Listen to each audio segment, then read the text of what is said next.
vou convidar a nossa próxima palestrante.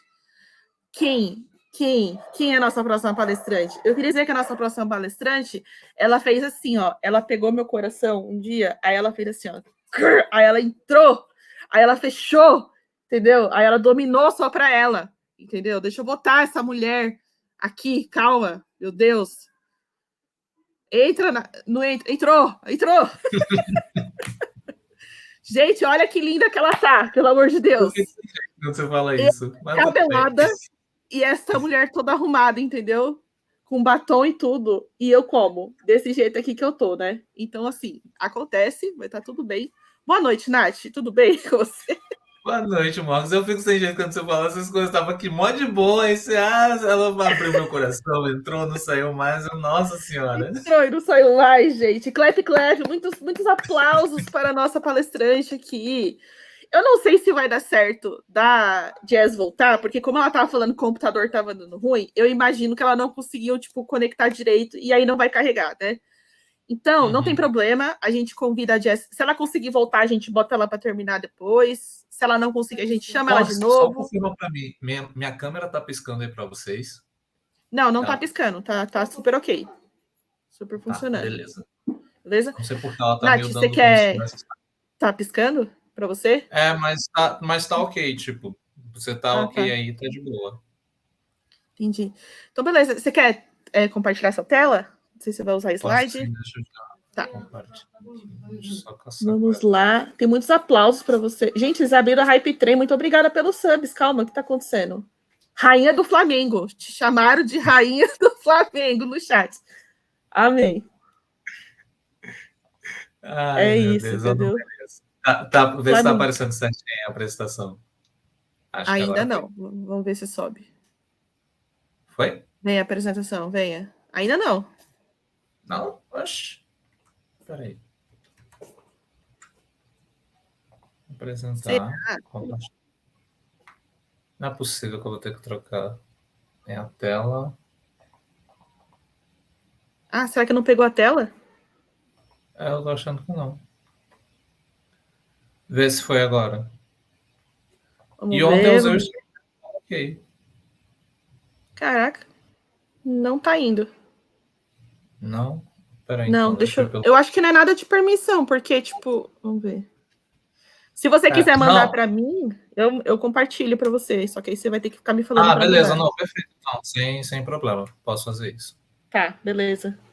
Gente, muito obrigada pelos subs. Deixa eu ver quem deu sub. Canão. Não sei se é assim que fala seu nome. Me corrija, por favor, mas muito obrigada. Obrigada pelos beats também. Vocês estão empolgados Mandei hoje. Aqui, mano. Vê se você consegue pegar. Tá. Copiar aqui. Vamos colocar aqui.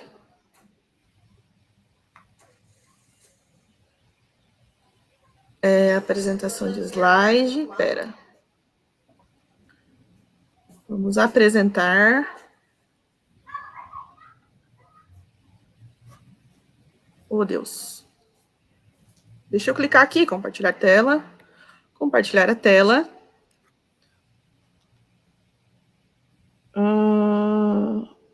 Aí, permitir. Tá aparecendo aí? Boa, isso. Valeu, Morris. Aí, à medida que for passando, eu vou te avisando só para pedir para você passar, tá bom? Eu vou sair da tela, porque a rainha é tu, né? Mas conforme você falar, eu consigo te ouvir, tá? Pode falar. Tá bom, show. Obrigada, Morris. Olá, gente. Boa noite. Antes de tudo, deixa eu me apresentar. Eu sou a Nathalie Souza.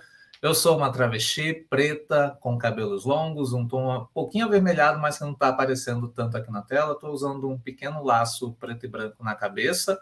Uso óculos, estou com batom roxo e uma blusa rosa que tem um pequeno decote, por assim dizer. Uma pequena abertura aqui na área superior. E um colar que tem, por coincidência, uma estrela dourada aí para representar bons ventos aí para o nosso país nesses próximos anos que estão por vir. Bem, e gente, eu tô aqui, hoje eu vou falar sobre arquitetura de microserviços, e aí já pode passar para o próximo slide, Morris, por favor. E como falei, eu sou a Nathalie Souza, atualmente eu sou Tech Lead no Itaú, Eu admito que é a primeira vez que eu estou conseguindo falar isso com certa tranquilidade, mas que é importante eu, como uma travesti, estar ocupando essa função, estar exercendo esse cargo hoje, estar numa posição de liderança dentro de uma empresa do tamanho do Itaú. Eu sei o tamanho da importância disso e o como isso pode representar para outras meninas trans, para outras pessoas trans, para pessoas pretas, que muitas das vezes essas portas são fechadas para a gente.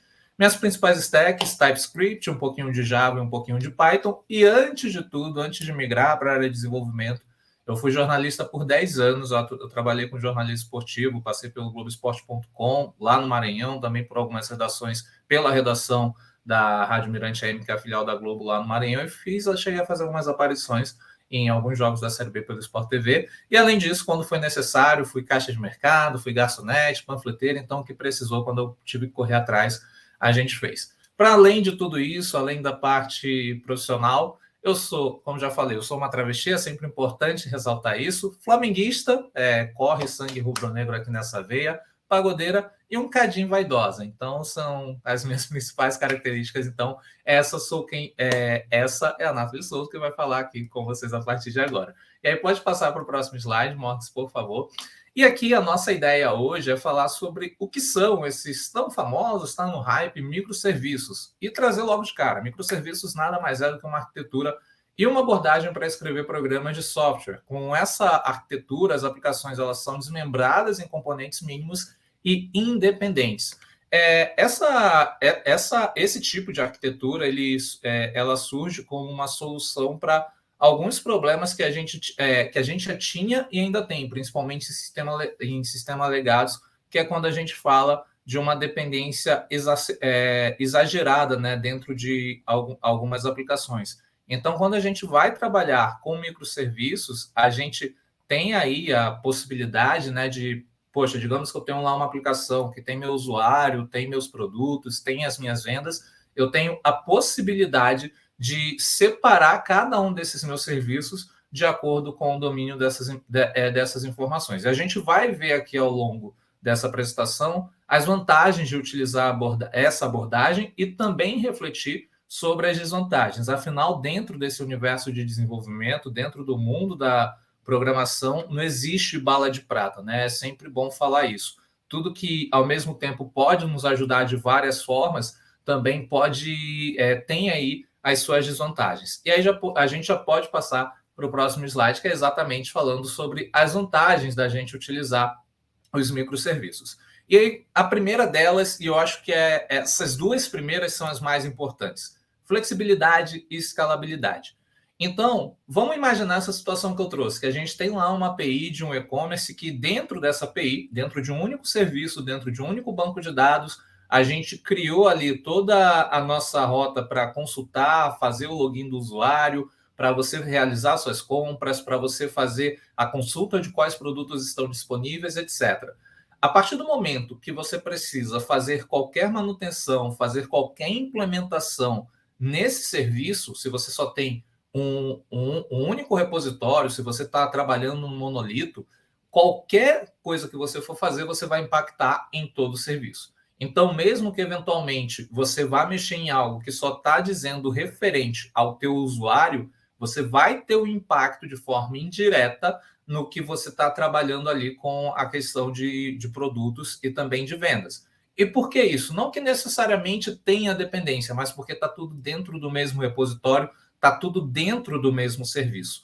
Quando você desmembra essa grande API aí desse e-commerce em vários outros produtos pequenos, você vai ter uma API para os usuários, uma API ali para os produtos, outra API para as suas vendas. Quando você vai fazer qualquer alteração dentro lá da API de usuários, você continua com o teu serviço de produtos em pé e com o teu serviço de vendas em pé sem nenhum problema. E você pode escalar esses serviços de forma independente.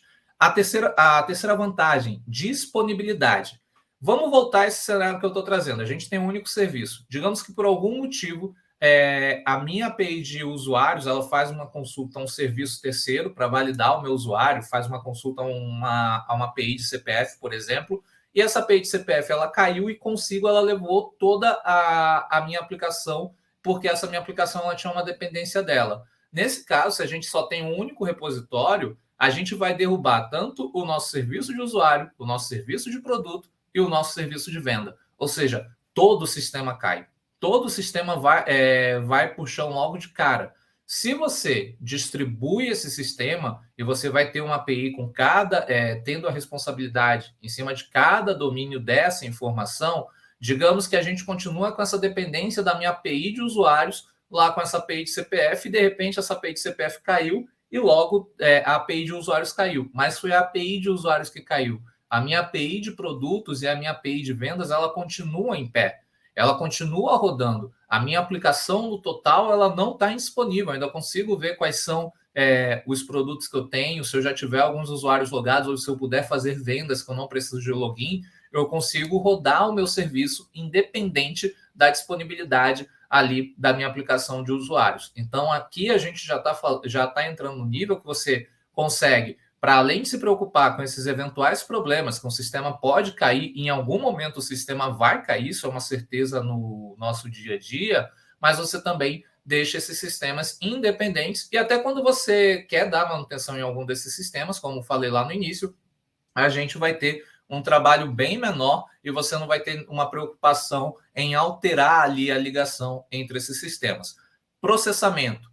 Quando você está falando de um grande serviço que está no único monolito, no único repositório, naturalmente, esse único serviço, ele vai pedir uma capacidade muito maior de processamento, vai pedir uma capacidade muito maior de armazenamento, vai pedir uma capacidade de disco muito maior, porque você tem várias dependências ali. De repente, é um serviço que, mesmo você utilizando domínios diferentes, mas você pode estar entupindo ele de requisições ao mesmo tempo, e que se essas requisições fossem distribuídas, quando a gente tem um cenário de microserviços, esse processamento ele seria mais rápido. E, por fim, aqui o que vai resumir todos esses 4 primeiros, a independência. Ou seja, o meu serviço de usuário é totalmente independente do meu serviço de produto e o meu serviço de produto também é totalmente independente do meu serviço de usuário. E essa independência também vai se aplicar para o meu serviço, aí no caso de vendas. Ou seja, eu tenho 3 serviços, eles conversam entre si,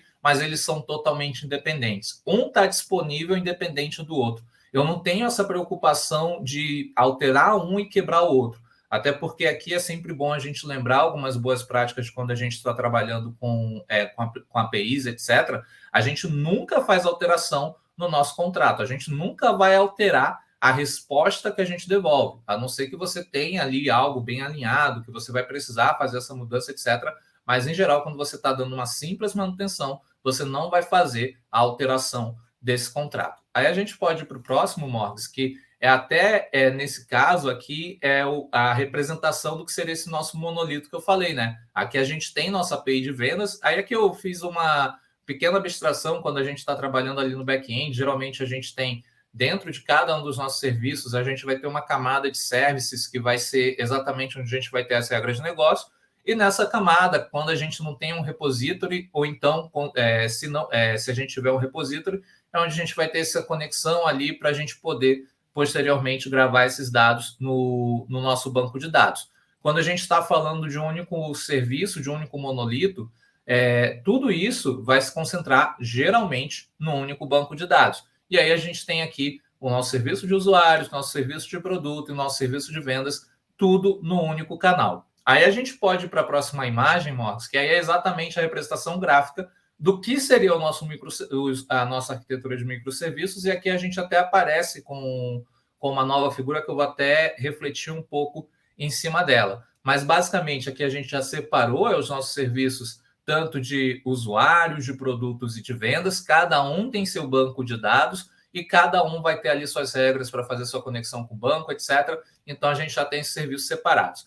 E uma coisa que é comum quando a gente começa a trabalhar com microserviços, se a gente está tendo esse primeiro contato, quando você aprende a desenvolver as suas primeiras aplicações, meio que no modelo full stack, né? Você vai lá, desenvolve um front, hoje muito com React, etc. E depois você desenvolve um back, seja com Node, seja com Java, etc.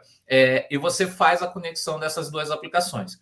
Em um primeiro momento, você faz essa conexão de uma forma bem simples, porque você tem apenas uma aplicação de back-end conversando com uma aplicação de front-end. Mas e quando você tem múltiplas aplicações de back-end, como é o nosso caso aqui, a gente vai ter múltiplos serviços conversando com o front-end.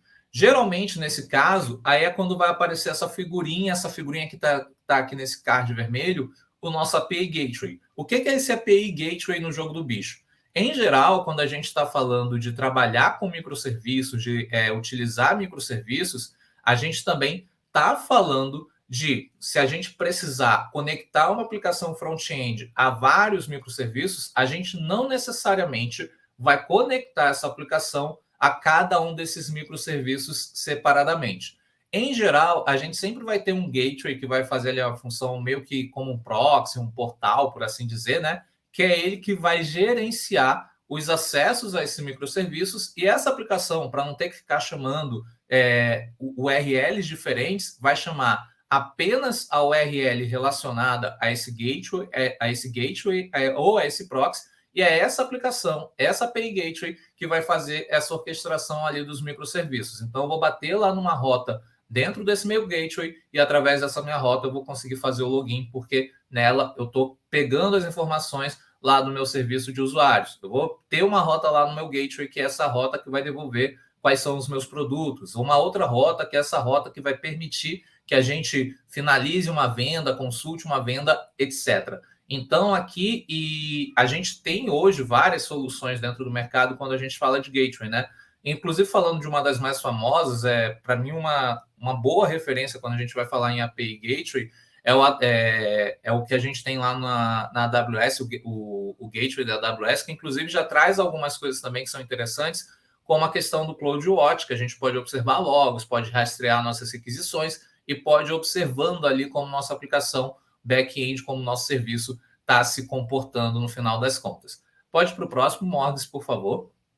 E aqui a gente tem algumas das boas práticas, né? Que a gente sempre precisa pensar nessas boas práticas quando a gente vai falar de microserviços. A primeira uma das primeiras e uma das cruciais que eu considero que a gente tem que ter é entender que, quando a gente está trabalhando com microserviços e quando eu estou trabalhando dentro de um microserviços, eu preciso criar uma camada dentro desse meu serviço que vai controlar todo o meu consumo de informações externas, ou seja, eu vou isolar as camadas que chamam os meus serviços externos.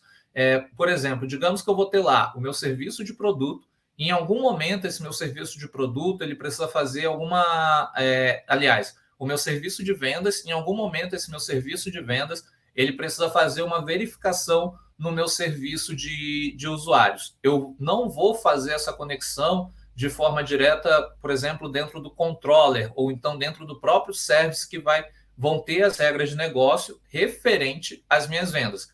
Eu vou criar um service à parte, meio que quase como se fosse uma lib ali dentro da minha aplicação, para lá nesse meu service à parte, fazer todo o tratamento que eu preciso relacionado ao meu serviço de usuários ou ao meu serviço de produtos. E por que isso? Porque aí, no momento que eu, inclusive, estou desenvolvendo, se no futuro eu não precisar dessa conexão, desse acoplamento de uma aplicação com a outra, fica até mais fácil para refaturar minha aplicação. E, obviamente, eu também, mesmo com a minha aplicação já em pé, eu já consigo, aí, nesse caso, fazer eventuais manutenções que eu preciso e até rastrear de uma forma melhor as minhas requisições dentro dos dois serviços. E aqui a gente já entra no segundo ponto, refletir melhor sobre a nossa estratégia de logs. Quando a gente está falando de aplicações back-end, que é o nosso caso, a parte de logs, a parte de estrutura de logs, é uma parte fundamental e crucial para a gente entender como a nossa aplicação está se comportando em produção.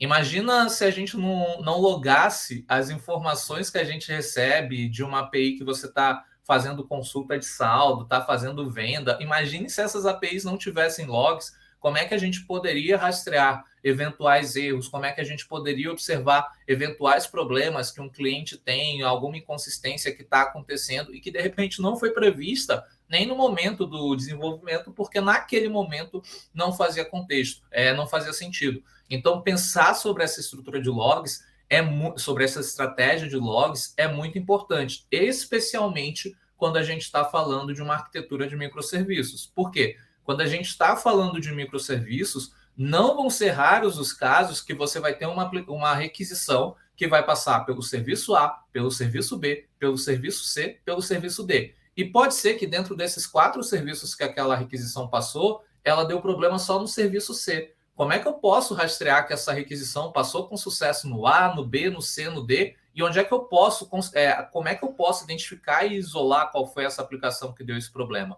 Então, quando a gente pensa nessa estratégia de logs, quando a gente vai falar sobre Correlation ID, por exemplo, que é um dado que é interessante a gente trafegar entre requisições para a gente conseguir observar onde essa requisição está passando. Então, é exatamente pensando nisso, a gente observar nossas aplicações, a gente entender os comportamentos que estamos tendo da aplicação e conseguir garantir que a gente vai monitorar sempre uma mesma requisição, mesmo que ela passe por múltiplos serviços, e a gente vai conseguir entender o que está acontecendo ali no final das contas. E, por fim, aqui é inclusive um pouco em cima do que eu já falei, utilizar uma API Gateway para centralizar as chamadas dos serviços. Então, em geral, eu sou muito favorável que a gente não faça... se você tem uma arquitetura de microserviços, tenha uma API Gateway. Se você já trabalha com pelo menos 2 microserviços, pense em adotar uma API Gateway para você centralizar as chamadas que você precisa fazer do seu front-end. Porque se no teu front-end você precisa ficar passando URLs diferentes, você precisa ficar passando uma URL diferente da outra, isso pode até dar uma embananada na cabeça de quem está desenvolvendo ali no final das contas. Então, assim, eu gosto e prefiro quando eu estou num projeto que eu preciso ser full stack, então se eu tenho um microserviço de um lado e do outro lado eu tenho um front-end basicão, eu prefiro que esse meu front-end basicão lide com um gateway e esse gateway que vai se resolver com os microserviços, porque eu não vou ficar me preocupando que eu estou chamando o serviço certo, estou chamando o serviço A, o serviço B corretamente, porque toda essa responsabilidade vai ficar ali dentro do meu gateway. Aí a gente pode ir para o próximo, Morgs, por favor. E aqui é só mais uma representação gráfica do que seria aí quando a gente está falando principalmente a questão aí de pensar no desenvolvimento de cada um desses serviços. Aqui, nesse caso, eu trouxe mais ou menos que poderia ser o exemplo dessa API de produtos que a gente está falando, que essa API de produtos, ela tem o domínio da questão dos produtos, mas em determinado momento ela precisa lidar com algumas informações lá da minha API de serviços. Então, dentro da minha API de produtos, eu vou construir uma camada de service para essa minha API de usuários, e aí, nesse meu service, eu vou consumir as informações que eu preciso da minha API de usuários, e é desse service que eu vou devolver para onde eu for precisar utilizar essas informações.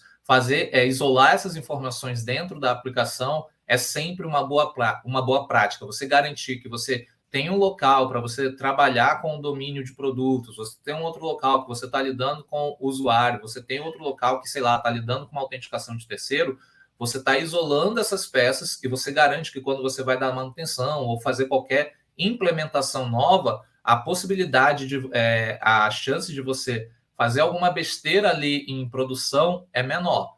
A gente nunca vai ter um cenário que a gente vai zerar essa possibilidade. Geralmente a gente sempre sobe algum bug em produção, mas isso aqui acaba ajudando um pouquinho a reduzir essa possibilidade da gente gerar esse cenário. E aí a gente pode ir para o próximo slide, que esse próximo slide é um que eu gosto bastante. Ele vem trazer exatamente a respeito das desvantagens dos microserviços. Como falei lá no início, dentro de tecnologia, dentro da área de desenvolvimento especialmente, não existe bala de prata. Não existe uma solução que vai resolver todos os problemas de uma vez e ela vai ser a melhor de tudo. Cada solução tem suas vantagens e suas desvantagens. E com os microserviços não é diferente. Então, uma das desvantagens do microserviço é a estruturação complexa.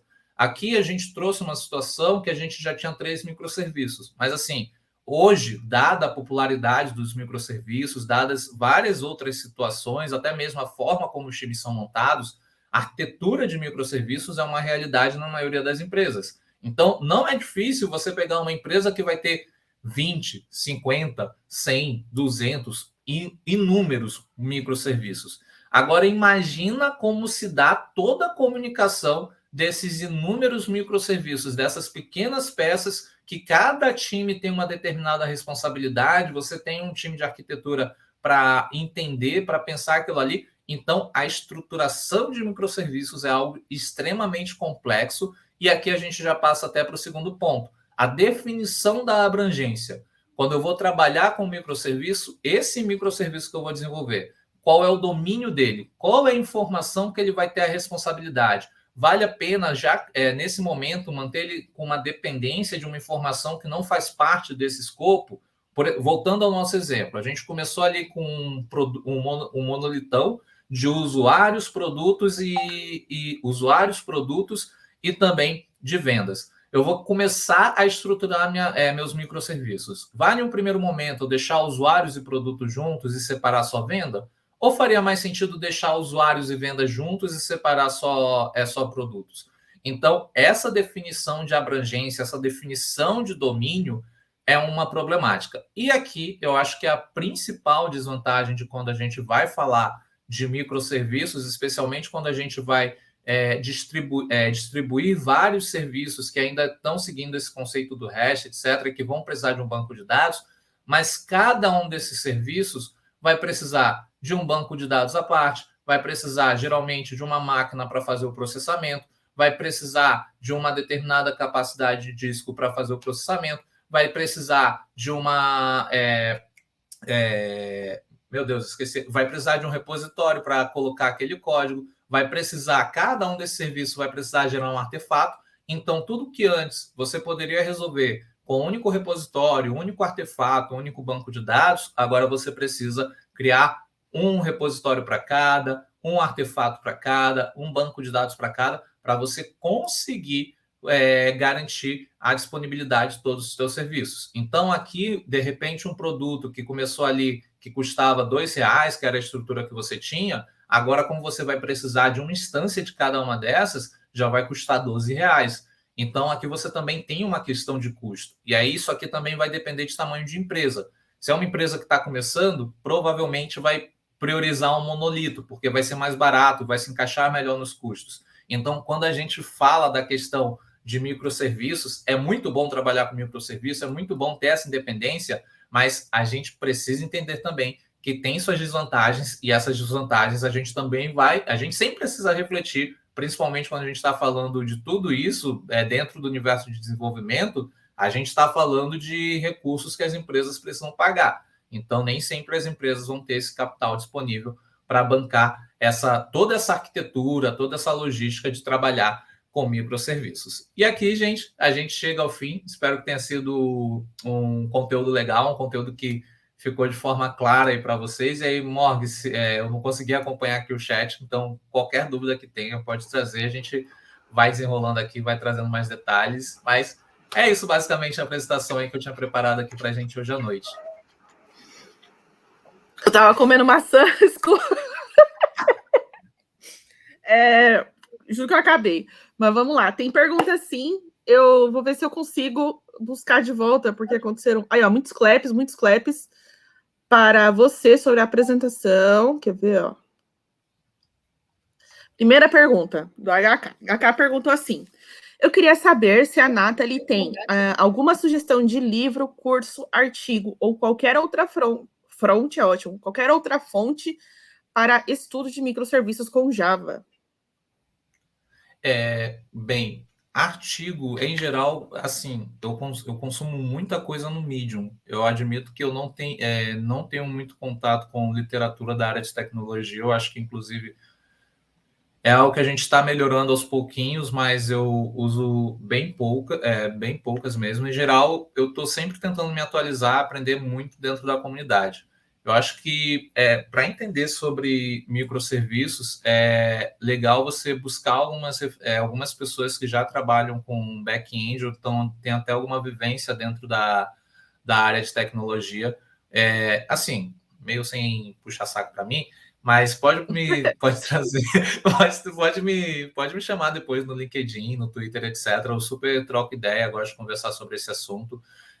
O Gustavo Guanabara, apesar dele ter um conteúdo muito voltado para um público iniciante, mas se você tiver a oportunidade de conversar com ele, ele é um cara que também tem muito conhecimento nessa área. Ele não tem tanto produto, tanto material produzido.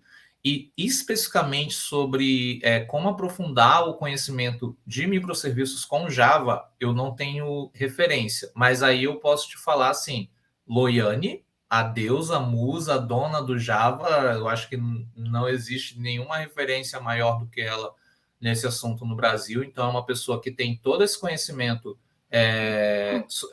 sobre Java e que pode te dar também. Ela também é super acessível pelas redes sociais, pelo LinkedIn, pelo próprio e-mail. Ela tem um canal dela lá no YouTube, Loiane Groner. Então, assim, são as pessoas que, por hora, já vem logo de cabeça que eu recomendo. Eu admito que com microserviços eu sou um pouco, eu tenho muito cuidado de falar isso, mas eu sou um pouquinho autodidata com microserviços, porque todo o meu contato ou foi no dia a dia, ou então foi consumindo com alguém ali do trabalho, passando o contexto daquilo. Aí quando eu digo que eu tenho cuidado, porque assim, se alguém em algum momento falou para mim, eu não aprendi sozinha, né? Eu não sentei na calçada e não aprendi sozinho. Então, não acho que seja autodidata. E eu entendo que na nossa área meio que rola essa confusão. Eu vejo o vídeo no YouTube e sou autodidata. Amigão, tem uma surpresa para você. Você não. Você tem alguém ali que está te ensinando. Talvez você não aprenda pelos meios convencionais, mas para mim isso não é ser autodidata, isso aí é um outro assunto, eu posso trazer isso em outro momento. Polêmica! Muito bom. Temos outra pergunta. A galera curtiu aí, vamos ver. O Castro perguntou o seguinte: Nath, você já precisou comunicar um serviço que utiliza REST com um serviço que utiliza gRPC? Se sim, qual abordagem você utilizou? O Castro está pedindo aí eu não uma consigo ao vivo, né? Não, o pior é que essa aí eu não posso nem responder porque eu nunca tive essa necessidade. E, assim, até agora, dentro dos próprios estudos mesmo, eu nunca cheguei a um ponto que, putz, bateu essa curiosidade de fazer hash de RPC.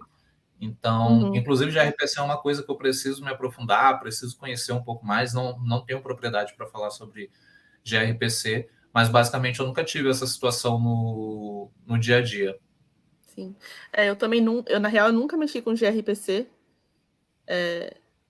Talvez eu devesse torcer para nunca precisar, não sei, né? Existem coisas aí que às vezes a gente eu sigo um pouco essa lógica. Só um momento que eu acho que a Camila indicou uns livros aqui também. Deixa eu destacar aqui para a galera, ó. A Camila, para quem não sabe, ela também vai participar aqui do evento com a gente, galera. E ela falou assim, ó. Eu li um bom de microserviços, chama Microserviços Prontos para a Produção. Então, aí, HK, não sei se você quer dar uma pesquisada. E ela falou outro também, ó. E tem o Microservices Patterns, também tem, que está na minha lista para ler. Mas acho que os exemplos são em Java. Eu acho que eu vi ela falando outra coisa. Sim, a Michelle Brito, verdade. Tem a Michelle Brito que de vez em quando ela faz os treinamentos de microserviços usando Java e Spring, principalmente. Deixa eu ver um outro comentário aqui que o HK fez. De certa forma, estou codando para um sistema que usa microserviços, mas eu quero entender melhor com o que estou mexendo. Assim, faz sentido, né? Quando você entende o que você está mexendo, muda aquela visão de, tipo, sei lá, você viu um outro serviço igual, você faz Ctrl+C, Ctrl+V, mas você não sabe por que você está fazendo aquilo, né? Quando você entende, o rolê é outro.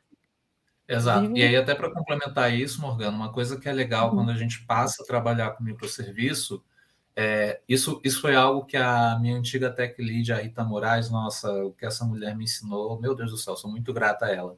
Mas ela chamou muita atenção, Nath, você precisa passar a olhar para o que você está fazendo como um sistema como um todo. Você não pode olhar só para essa peça, o impacto aqui nessa perna. A gente não é só essa perna, a gente está trabalhando nela, mas para além dela, a gente se comunica com A, com B, com C, com D, então a gente tem que olhar esse sistema como um todo, entender como isso vai refletir em todo o sistema.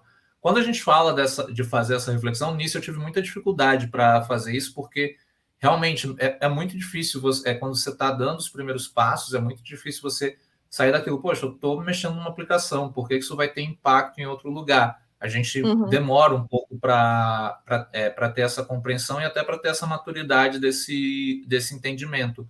Mas a hora que eu consegui assimilar isso, que você passa a entender, putz, por isso que eu não posso mexer o contrato de uma API que vai se comunicar com outro lugar, então eu também espero uma resposta, nem sempre aqueles times que dão aquela manutenção tá esperando aquilo, ou então lá em uma outra ponta não faz sentido mudar uma regra de negócio para mudar o contrato que vai receber, etc. Então, quando a gente olha e consegue pensar, sempre que a gente está mexendo num sistema como um todo, mesmo que a gente esteja mexendo ali um pedaço pequeno dentro de uma dessas peças, essa nossa compreensão, esse nosso aprendizado sobre microserviços, ele meio que dá uma rampada no final das contas. Boa, é um bom ponto. Mas eu acho que tudo isso que você falou, eu lembrei também de um tech lead que fez isso comigo. Ele falou assim, Morgana, você está fazendo sua tarefa, mas você não está pensando no restante. Porque às vezes ele me perguntava de propósito algumas coisas para ver o que eu estava fazendo e o que se eu tinha pensado em determinada situação e tudo mais. Coitada de mim, né? Juninha de tudo, Sandizinha lá querendo resolver o problema do mundo. Mas aí ele ficava me cutucando justamente para cutucar isso, né? Tipo, provocar isso em mim. E aí ele falou exatamente o que você ouviu também. Tipo, olha, você tem que olhar o sistema como um todo. Quando você tá mexendo aqui. Só que assim, igual você falou, eu também tive a mesma dificuldade. Como é que você consegue enxergar? É que nem você, tipo, tá aprendendo a programar com estruturado e de repente você tem que aprender orientação a objeto. A forma de pensamento, nossa, muda tudo.